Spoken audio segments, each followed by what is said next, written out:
Bismillahirrahmanirrahim. Assalamualaikum warahmatullahi wabarakatuh. Saya ucapkan kepada para penonton. Saya Nurjurita binti Rasli dari Sekolah Menengah Sains Selangor ingin berkongsi berkenaan dengan solat tarawih. Adakah anda tahu terdapat pelbagai kelebihan yang terdapat pada solat tarawih? Antaranya, solat tarawih dapat menyihatkan tubuh badan, dapat meningkatkan lagi silaturahim antara satu sama lain, juga dapat menambahkan lagi banyak pahala ketika kita berpuasa di bulan Ramadan. Solat tarawih ini juga dapat dilaksanakan selepas saja solat Isyak dan mempunyai beberapa rakaat yang tertentu.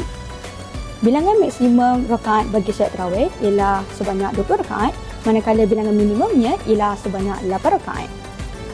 Etika pemakaian bagi para wanita ketika melaksanakan solat tarawih ini juga ialah mereka hendaklah memakai telekung ataupun memakai pakaian yang menutup aurat bermula daripada kepala hingga kaki kecuali pada bahagian muka.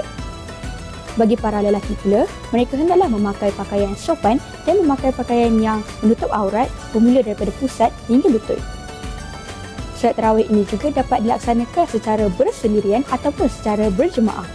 Niat bagi solat bersendirian ialah usolli sunatan tarawih rakaataini adaan lillahi ta'ala.